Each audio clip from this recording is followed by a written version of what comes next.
Hello everyone, আসসালামু আলাইকুম। কেমন আছেন সবাই? আশা করি সবাই অনেক ভালো আছেন। তো আমি যেহেতু বিদেশে চলে যাব, এজন্য কিছু খাবার দাবার রান্না করে নিয়ে যাব। তো সেটাই সবার সাথে শেয়ার করব। তো এখানে চিংড়ি মাছ, তারপরে হচ্ছে কাচকি মাছ, তারপরে মুরগির মাংস, গরুর মাংস। তো এগুলো আর কি নিয়ে যাব। তারও কিছু আছে আর কি। তারপর আমার সব কাজগুলো ভালোভাবেই সম্পূর্ণ হয়েছে। তো এতদিন তো আগের ব্লগেই যারা দেখেছেন তাদেরকে বলেছি যে দৌড়াদৌড়ি করেছি একটু, এই জন্য ভিডিওটি কন্টিনিউ করতে পারিনি বা লেট হয়ে গেছে লং ভিডিওগুলো দিতে আর কি। তো তারপর এখন ব্যস্ততা আর ব্যস্ততা, কারণ এগুলো তৈরি করে রাখবো, তার 2 দিন পরে আর কি ফ্লাইট।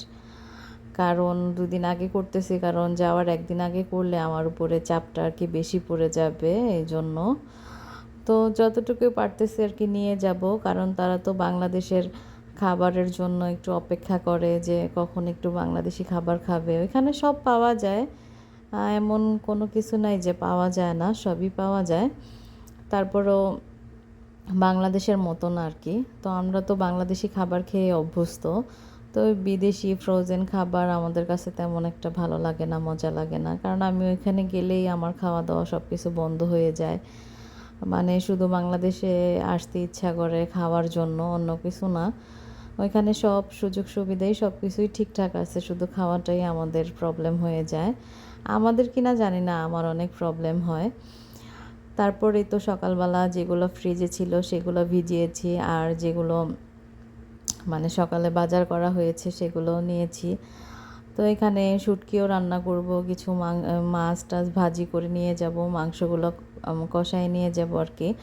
আর কাঁচা নিলে যদি নষ্ট হয়ে যায়, এই জন্য কাঁচাগুলো নিব না। অনেকে আছে আইস করে নিয়ে যায়, তো আমি আর আইস করে নিব না। যদি পানি গলা শুরু করে বা আমি তো একা যাব, তারপর যদি কোনো প্রবলেম হয় বা পুলিশ যদি ধরে আমাকে যে কাঁচা মাছ মাংস কেন আনছেন, এগুলো নাকি নিষেধ।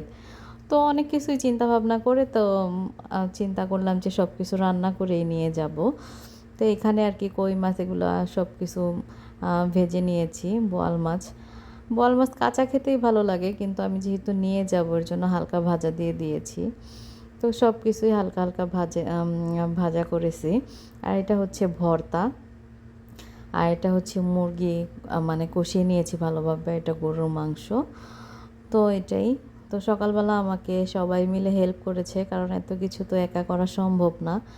তো আমার জাল, 2 জাল, তারপরে হচ্ছে আমার শাশুড়ি, আমার আম্মু, এরা সবাই মিলেই সকাল থেকে আমাকে অনেকটা হেল্প করেছে।